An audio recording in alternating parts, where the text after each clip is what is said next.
நலிந்தவர்க்கு இல்லை நாளும் கிழமையும் என்பார்கள். அது எப்படியோ போகட்டும். தீநாள் திருவுடையார்க்கு இல் என்பார்கள். அம்மா, எங்கள் அகத்திருவுடையவள் நீ, எங்கள் மனத்திருவுடையவள் நீ, எங்கள் உளத்திருவுடையவள் நீ, எங்கள் அறிவு திருவுடையவள் நீ, எங்கள் பக்தி திருவுடையவள் நீ. அதனால் எங்களுக்கு நாள் எல்லாம் நல்ல நாட்களே.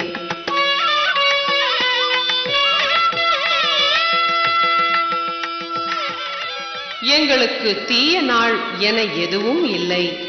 காரணம் எங்களோடு நீ இருப்பதால்தான் தாயே.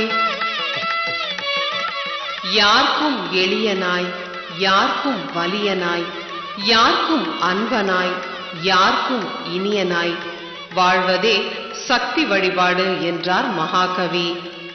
அந்த வரிகளை கதிரொளியாக்கி வெளிச்சத்தை பரப்புவது உன் செவ்வாடை பிள்ளைகள் தாயே.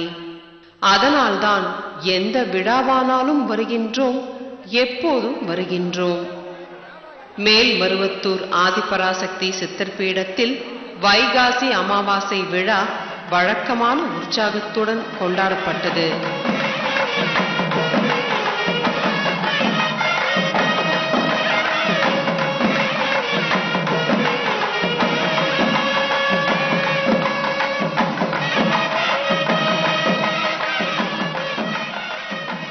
மேல்மருவத்தூர் ஆதிபராசக்தி சித்தர் பீடம். அம்மா, உன் திருவடி தாங்கும் ஆன்மீக கூடம். அம்மா, உன் பாதம் பட்ட இடமெல்லாம் ஓம் சக்தி நாதம் ஒலிக்கிறது தாயே. தாயே, உன் விழிப்பாய்ந்த இடம் எல்லாம் மானுட வாழ்வுகளில் புது வழி பிறக்கிறது அம்மா. தாயே, உன் அமைதி முகத்தில் அலைக்கடல் அருள் எழும்பி வழிகிறதே, எப்படி அம்மா? சலனமற்ற முகத்தில் சரித்திரம் காணாத அருளை பெறுகின்றோம் தாயே. சித்தர்கள் அப்படித்தான் என்பார்கள். அறிந்த சித்தர்களில் சமுதாயத்தோடு, அறப்பணியோடு, கல்வி பணியோடு ஐக்கியமான சித்தர்களில் நீ மட்டும்தானே தாயே. வஞ்சகமற்று வழிதன்னை கண்டோர்க்கு சஞ்சலம் எதுக்கடி குதம்பாய், சஞ்சலம் எதுக்கடி என்றார் ஒரு சித்தர். எங்களுக்கு வஞ்சகமற்ற வழியை காட்டுவது நின் திருப்பாதம் அல்லவா? அதனால்தான் நின் திருவடி வணங்கி தேரோட்டம் வருகின்றோம் அம்மா.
ஊன் என்ற உடலுக்குள் நடுவுமாகி உத்தமியாள் வீற்றிருக்கும் உண்மைதானே என்பார் கருவூரார். ஊன் எனப்படும் நடுப்பகுதியில் உத்தமியாகிய சக்தி வீற்றிருக்கிறாள்.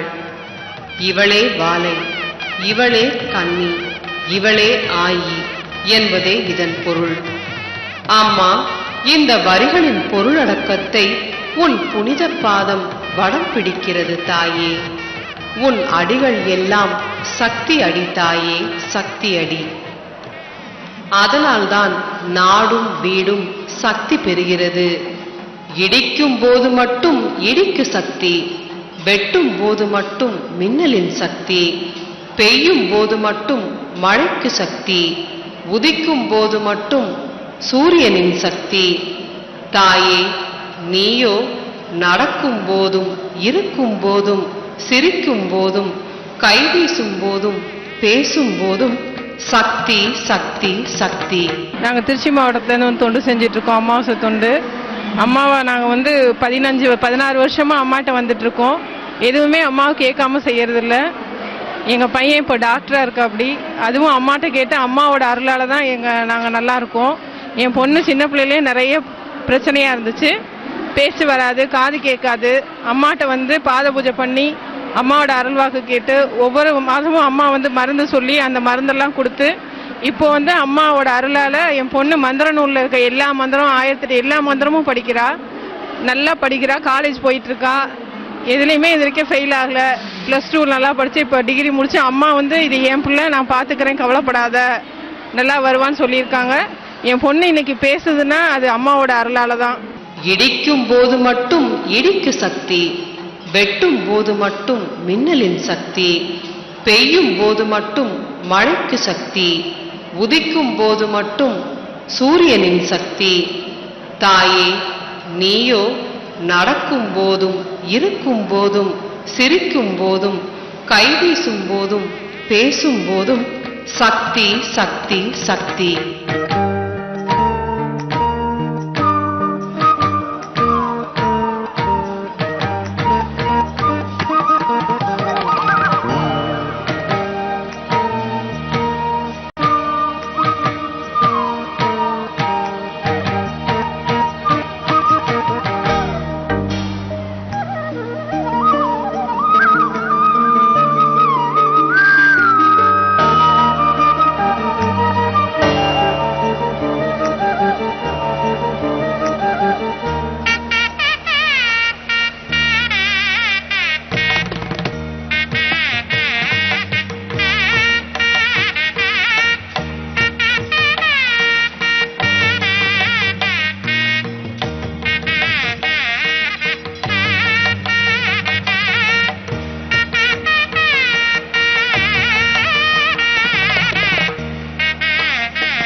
அம்மா, சூரிய வெப்பத்தின் முன் காந்தக்கல்லில் நெருப்பு தோன்றுவது போல உன் திருவருளால் எங்களுக்கு ஆன்ம ஞானம் தோன்றுகிறது தாயே. அம்மா, எத்தனை பிறப்புகள் எடுத்தாலும் உன் பிள்ளையாகவே பிறந்திடல் வேண்டும் தாயே. புல்லாய், பூண்டாய், புழுவாய், மரமாய், பல்விருகமாய், பறவையாய், பாம்பாய், கல்லாய், மனிதராய், முனிவராய், தேவராய் என எத்தனை வடிவத்தில் நாங்கள் முளைத்தாலும் அத்தனை வடிவத்திலும் உன்னை மறவாத நெகிழ்வை, அருளை வழங்கு தாயே. அன்பு இல்லாத ஒருவனை எப்படி மனிதன் என்பது என்றார் சாரதா தேவி. அந்த அன்பின் ஆன்மீக கோட்டமாக திகழ்வது அம்மா உன் சித்தர்பீடம் அல்லவா?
அம்மா, இங்கே கூடியுள்ள செவ்வாடைகள் அச்சம் இல்லாதவர்கள், பாவம் இல்லாதவர்கள், கேடுகள் இல்லாதவர்கள், எந்த பிணியும் இல்லாதவர்கள்.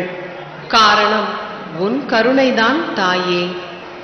வாழ்த்த வாயும் நினைக்க நெஞ்சும் தாழ்த்த சென்னியும் தந்த தாயே, சூழ்ந்த மாமலர் தூவி துதிக்கின்றோம் அம்மா என்ற உணர்வில் ஓம் சக்தி முழக்கம் சித்தர் பீடத்தில் முழங்கியது. அம்மாவுடைய தொண்டு செஞ்சா அம்மா நமக்கு செய்ய வேண்டியது அம்மாவே செய்கிறா. அப்படி மன நிம்மதி கொடுக்குறா, அப்படி வாழ்க்கையிலே சந்தோஷத்தை கொடுக்குறா, அப்படி அனைத்து கவலைகளையும் தீர்த்து வைக்கிறா. அப்படி வருஷம் நாங்கள் அம்மா தொண்டு செய்ய வருவோம். இந்த வருஷம் சித்ரா பௌர்ணமி தொண்டுக்கு வர முடியல. 10th ஸ்பெஷல் கிளாஸ் இருந்துச்சு. அதனால நேற்று ஒரு நாள் ஸ்கூல் லீவ் போட்டு அமாவாசை தொண்டுக்கு வந்தோம். எங்களுக்கு எல்லாமே அம்மா தான். அம்மா அருள் வேணும் தான் நாங்கள் தொண்டு செய்ய வரோம். நான் 10th ஸ்டேட்டில் ஃபர்ஸ்ட் வரணும் தான் அம்மா கிட்ட வேண்டிட்டு இருக்கேன். எங்கள் டேடிக்கு காதில் கட்டி இருந்துச்சு. அது காதில் எப்பவுமே அந்த சீவு மாதிரி ஒழுகிட்டே இருக்கும். அம்மாவுடைய பாத பூஜை தீர்த்தம் ஊத்துன அப்புறம் அந்த கட்டி கரைஞ்சிடுச்சு. சுத்தமா இப்ப எதுவுமே இல்லை, நல்லா இருக்காங்க. அது மாதிரி நானும் அடுத்த வருஷம் ஸ்டேட்லயே ஃபர்ஸ்ட் வரணும்னு அம்மா கிட்ட வேண்டிக்கிறேன். அம்மா அருள் தான் எங்க குடும்பத்துக்கே வேணும். நான் 12th பாஸ் பண்ணணும்னு நினைச்சேன், பாஸ் பண்ணிட்டேன். இப்போ எனக்கு காலேஜில் ஃப்ரீ காலேஜே கிடைச்சது, கவர்மெண்ட் காலேஜில். எனக்கு நான் நிறையா எங்கள் வீட்டில் ரொம்ப கஷ்டம் இருக்கிறதுனால ரொம்ப காசு கேட்டாங்க. இது தனியார் காலேஜில். இப்போ எனக்கு கவர்மெண்ட் காலேஜே கிடைச்சிருக்குது. அதில் எனக்கு ஃப்ரீ சீட்டே கிடைச்சிருக்குது. இதெல்லாம் ஓம் சக்தி அருளால் தான் எனக்கு இதாக இருக்குது. கொஞ்ச நாளாக எனக்கு உடம்புல கறி ஃபுல்லாக இருந்தது. நான் ஒரு மென்டல் மாதிரி இருந்தேன். அப்போ அந்த சமயம் பார்த்து ஆடி கஞ்சி ஊற்ற வந்தேன். கஞ்சி ஊற்ற அம்மா கிட்ட வேண்டிட்டு போனேன். என்னோட உடம்புல இருக்கிற வியாதியெல்லாம் போக்கொட்டிடணுமா, நல்லபடியாக குணப்படுத்தினீன்னா நான் மாலை போட்டுன்னு வரேன் அப்படின்னு சொல்லி அம்மா கிட்ட வேண்டிக்கிட்டேன். அப்புறம் அம்மா அதே பாரு அம்மா நல்லபடியாக குணப்படுத்திட்டாங்க. நான் இப்போ 7 வருஷமாக அம்மாவுக்கு மாலை போட்டுன்னு வரேன். அம்மா போன முறை நவராத்திரிக்கு நான் வந்திருந்தேன். என்கிட்ட பண வசதி இல்லை. அடுத்தவங்கிட்ட பணம் வாங்கி கடன் எடுத்துட்டு வந்துட்டு இருந்தேன். இப்போ நான் 11 மணி ராத்திரிக்கு நைட்டில் பஸ்ஸில் வந்துன்னு இருந்தேன். கேஸ் வண்டியும் நான் வந்த பஸ்ஸும் 2 மோதி ஆக்சிடென்ட் ஆச்சு. முன்னாடி இந்த கிளாஸ் உடஞ்சி கண்டக்டர் முன்னாடி போய் விழுந்தாரு. அப்போ அம்மா ஓம் சக்தின்னு கூப்பிட்டேன் நான். அந்த நேரத்தில் அந்த கிளாஸ் உடஞ்சி என் மேலே ஒரு கிளாஸ் கீரல் கூட விழாமல் இந்த மண்ணுக்கு நான் சேர்ந்த அம்மா, என் உயிர் இருக்கிற வரைக்கும் என் குடும்பமும் நானும் இந்த மண்ணுக்கு கடமைப்பட்டுக்கிறோம். அம்மா என்னுடைய வாழ்க்கையில் என்னோட திருமணத்துக்கு பிறகுதான் இப்படி ஒரு ஆன்மீக குரு இருக்கிறாரு அப்படின்றத நான் அறிஞ்சுக்கிட்டேன்.